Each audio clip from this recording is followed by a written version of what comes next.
Assalamualaikum warahmatullahi wabarakatuh. Alhamdulillahirrabbilalamin. Wa bihi nasta'inu ala umuri dunya waddin. Wa ala alihi washabihi ajmain amma ba'd. Perkenalkan, saya Lutfi Aulia, moderator dari kelompok 1, dan rekan saya Asri Komala dan Yola sebagai pemateri 1 dan 2. Di sini kelompok kami akan sedikit menjabarkan tentang filsafat pramodern dari mitos ke logos. Untuk materi pertama akan disampaikan oleh rekan saya Yola Aulia. Silakan.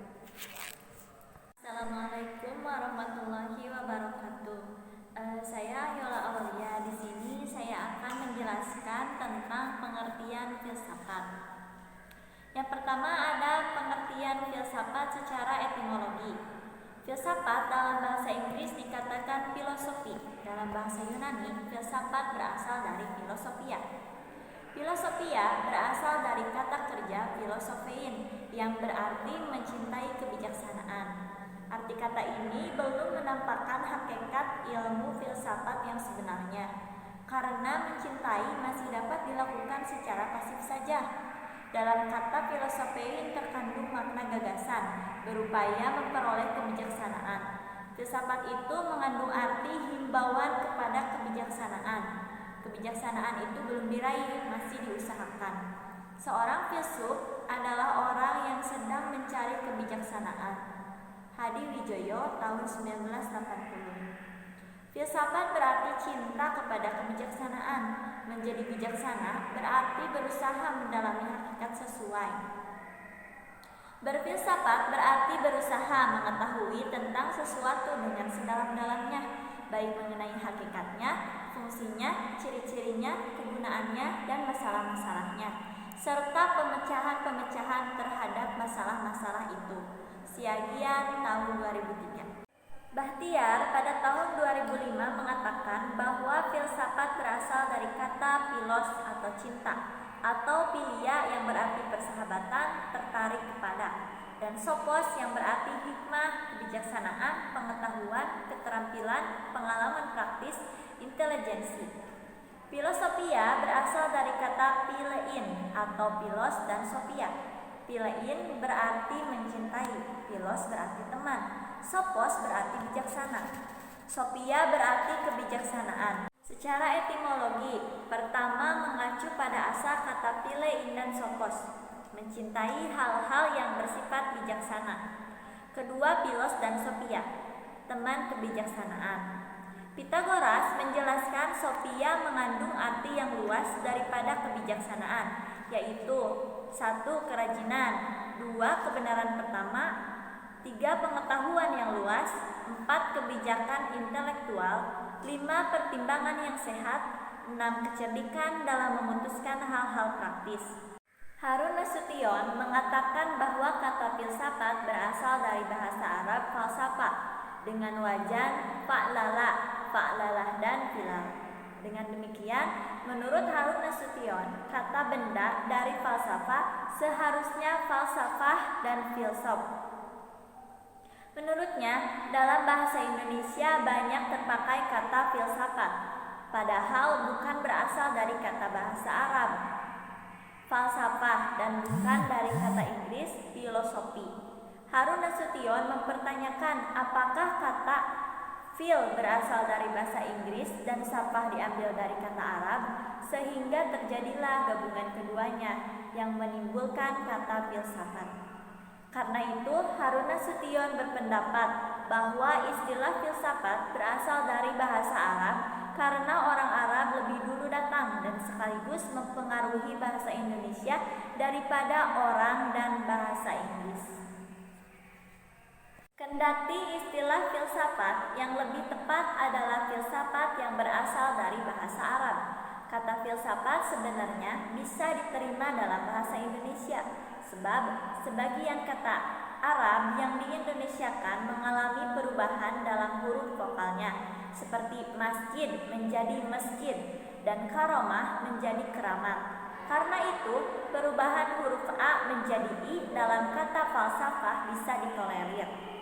Dalam Kamus Besar Bahasa Indonesia, kata filsafat menunjukkan pengertian yang dimaksud, yaitu pengetahuan dan penyelidikan dengan akal budi mengenai hakikat benda, sebab, asal, dan hukumnya. Bahtiar 2005. Konsep filsafat memoros kepada cinta kebijaksanaan atau teman kebijakan atau mencari kebijaksanaan mengarahkan kepada subjek atau filsuf, yaitu pengertian orang bijak. Di India, orang bijak adalah orang yang telah mendapatkan kebijaksanaan. Yang meraih kebijaksanaan terdiri atas Atman, adalah Brahman, bahwa jiwa manusia adalah Tuhan sendiri, atau Aham Brahma Asmi, yang artinya akulah Brahman. Itulah kebijaksanaan. Barang siapa yang telah membuka rahasia itu, itulah orang bijak. Jiwan Mukti atau Yogiswara. Orang bijak adalah orang yang telah mencapai, telah meraih, memiliki kebijaksanaan, bukan orang yang sedang berusaha mendapatkan kebijaksanaan. Nah, tadi sudah dijelaskan pengertian filsafat secara etimologi. Untuk selanjutnya ada pengertian filsafat secara terminologi. Definisi filsafat selalu merupakan hasil kesimpulan dari kegiatan berfilsafat dari pembuat definisi itu. Hugveldt-Sassen dalam Siddhartha tahun 2008 mengatakan, tidak seorang pun yang dapat mengatakan apa filsafat itu tanpa melaksanakan kegiatan filsafat. Setelah orang berfilsafat sendiri, barulah ia maklum apa filsafat itu. Makin dalam ia berfilsafat, akan semakin mengerti ia apa filsafat itu. Sebuah definisi tentang filsafat pada permulaan uraian hanyalah akan memberikan bunyi atau kata-kata tanpa makna saja. Selain itu, definisi tentang istilah filsafat yang dibuat oleh seorang filsuf hampir selalu berbeda dengan definisi yang dibuat oleh filsuf lain. Bertrand Russell dalam Siddhartha pada tahun 2008 mengatakan, "The definition of philosophy will vary according to the philosophy we adopt." Yang artinya definisi filsafat akan berbeda-beda tergantung pada pendirian kefilsafatan yang kita anut. Terima kasih. Untuk materi kedua akan disampaikan oleh saya sendiri.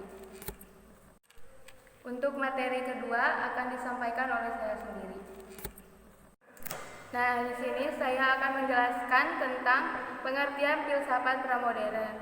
Sebenarnya pengertian ini hampir sama oleh yang telah disampaikan oleh rekan saya Yola. Jadi di sini saya akan sedikit mengulas kembali pengertian filsafat pramodern. Kata filsafat berasal dari kata Yunani philosophia yang diturunkan dari kata kerja filosofen yang berarti mencintai kebijaksanaan. Akan tetapi, arti kata ini belum menampakkan hakikat filsafat sebenarnya, sebab mencintai masih dapat dilakukan secara pasif saja. Padahal, dalam pengertian filosofen terkandung gagasan bahwa orang yang mencintai kebijaksanaan tadi, yaitu seorang filsuf, dengan aktif memperoleh kebijaksanaan. Oleh karena itu, kata filsuf lebih mengandung arti himbauan kepada kebijaksanaan. Seorang filsuf adalah orang yang sedang mencari kebijaksanaan. Pengertian orang bijak di timur tidak terkandung dalam pengertian filsafat di barat atau di tengah-tengah orang Yunani. Di situ, pada umumnya orang bijak atau filsuf adalah orang yang mendapatkan kebijaksanaan atau kebenaran. Padahal, kebenaran itu tidak mungkin ditemukan oleh satu orang, sekalipun tentu ada di antara para filsuf yang mengira telah mengemukakan kebijaksanaan itu. Akan tetapi, sejarah filsafat justru menunjukkan bahwa setelah timbulnya seorang filsuf akan timbul kemudian filsuf yang lain yang mengoreksi pertemuan pertama. Untuk selanjutnya, periodisasi dan corak filsafat pramodern. Yang pertama, filsafat Prasokrates, abad ke-6 sebelum Masehi. Pada zaman ini, bangsa Yunani merupakan bangsa yang pertama kali berusaha menggunakan akal untuk berpikir karena mereka tidak puas dengan keterangan dongeng-dongeng atau mitos-mitos yang tidak dapat dibuktikan dengan keimanan dan kepercayaannya. Alam yang merupakan seluruh kenyataan hidup dan kenyataan badania menjadi objek perhatian para filsuf di zaman ini untuk mencari hal yang mutlak dan hakiki.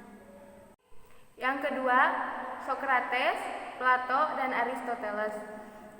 Puncak zaman Yunani dicapai dengan pemikiran filsafati Sokrates 470 sampai 399 sebelum Masehi, Plato 428 sampai 348 sebelum Masehi, dan Aristoteles 384 dan 322 sebelum Masehi.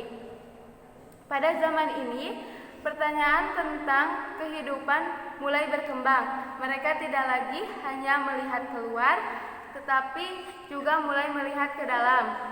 Persoalan tentang manusia mulai dipertanyakan, misalnya hakikat manusia dan dari mana manusia itu berasal. Yang ketiga, Helenisme dan Romawi merupakan periode filsafat yang berawal pada masa setelah Aristoteles sampai dengan kira-kira abad pertama Masehi, serta dikuasai oleh corak kebudayaan Yunani. Pada periode ini muncul aliran-aliran filsafat yang bersifat etis dan religius. Yang terakhir, filsafat abad pertengahan. Abad pertengahan ditandai dengan besarnya dominasi doktrin gereja ke dalam filsafat. Filsafat yang dikembangkan Yunani dianggap sebagai kecerdikan manusia. Artinya, setiap pemikiran harus mampu mendukung doktrin gereja dan tidak boleh bertentangan dengan doktrin gereja. Sekian yang dapat saya sampaikan. Terima kasih. Untuk materi terakhir, mitos ke logos, akan disampaikan oleh rekan saya, Asri Komala. Dipersilakan. Terima kasih kepada moderator yang telah memberikan waktunya. Langsung saja, di sini saya akan membahas tentang mitos dan logos pada filsafat pra-modern. Mari kita bahas satu persatu apa itu mitos dan logos. Sebelum mengenal arti mitos, kita harus mengetahui ciri-cirinya terlebih dahulu. Yang pertama yaitu ada imaji real, yang berarti tumpu pada image, citra, atau bentuk. Misalnya, di legenda Tangkuban Perahu, orang-orang zaman dulu melihat sebuah gunung yang berbentuk seperti perahu terbalik. Kemudian mereka buatlah cerita yang berkorelasi dengan itu, sehingga terciptalah legenda Tangkuban Perahu. Kedua yaitu persepsi yang undifferentiated. Semua hal yang diperlakukan sama dengan manusia, bisa diajak bicara, diminta pertolongan dan sebagainya. Maka itulah zaman yang dahulu terdapat adat-adat seperti tarian hujan. Hujan dianggap bisa mendengar manusia atau minta rezeki dari pohon. Pohon yang sebenarnya benda mati dipercaya bisa memberi. Yang ketiga yaitu kultur lisan, di mana orang-orang memaknai suatu kata dari efek imajinatif atau auranya, bukan makna otentik dari kata itu sendiri. Sebagai contoh, ada gedung-gedung di Indonesia yang dinamai, misalnya Manala Swana Bakti. Ada artinya kah? Tidak. Namun kata itu memang mempunyai kesan gretenes dan mirip kata Sanskerta yang terkesan tua dan elegan. Setelah kita mengetahui ciri kata mitos, yang selanjutnya yaitu arti kata mitos. Mitos adalah suatu cerita suci yang berbentuk simbolik, yang mengisahkan suatu serangkaian peristiwa atau kejadian nyata yang imajiner, menyangkut asal-usul serta juga perubahan-perubahan alam raya dunia, dewa-dewi, kekuatan-kekuatan atas suatu kodrati manusia, pahlawan, dan juga masyarakat menurut Kramers. Dalam pengertian yang lebih luas, mitos dapat mengacu kepada cerita tradisional atau cerita kuno. Pada umumnya, mitos menceritakan kejadian alam semesta, dunia, dan para makhluk penghuninya. Bentuk topografi, kisah para makhluk supranatural, dan sebagainya. Mitos bisa muncul dari catatan peristiwa sejarah yang terlalu dilebih-lebihkan atau imajinatif. Manusia kemudian mulai menyadari bahwa segala sesuatu itu haruslah logis dan masuk akal, Karena pemakaian akal itu yang membedakan manusia dengan makhluk hidup lain, maka terbentuklah cara berpikir logos. Setelah kita membahas tentang arti mitos dan ciri-ciri mitos, yang selanjutnya yaitu logos. Sebelum mengetahui arti kata logos, mari kita simak terlebih dahulu ciri-ciri dari logos. Yang pertama yaitu konsep yang menjadi pilar dan makna yang denotatif atau dipastikan, makna haruslah tunggal. Yang kedua yaitu presisi yang spesifik. Semua hal harus dipilah, manusia adalah manusia, benda mati adalah benda mati, tidak boleh disamakan. Yang ketiga yaitu kultur baca tulis. Manusia menyadari bahwa memori berpikir manusia terbatas, maka dengan menumpahkan isi kepala ke dalam tulisan, ide-ide dan ilmu mereka bisa bertahan lama. Arti logos mengartikan kalimat yang lengkap dalam logika, mengartikan suatu pernyataan yang berdasarkan kenyataan atau masuk akal. Perbedaannya terletak pada pendekatan yang digunakan. Pendekatan mitos adalah pemikiran mitis atau mythical thinking didasarkan pada prasangka. Jika mitos didasarkan pada prasangka, maka logos didasarkan pada hasil pengamatan atau observasi dan akal sehat atau logical thinking. Dari kedua penjelasan di atas, pendeknya logos maunya menjelaskan, sedangkan mitos itu melukis atau menyentuhkan pada kesadaran. Logos itu bentuknya pasti, sedangkan mitos itu misteri. Sekian dari kelompok kami yang bisa kami paparkan. Mohon maaf bila banyak kesalahan. Wassalamualaikum warahmatullahi wabarakatuh.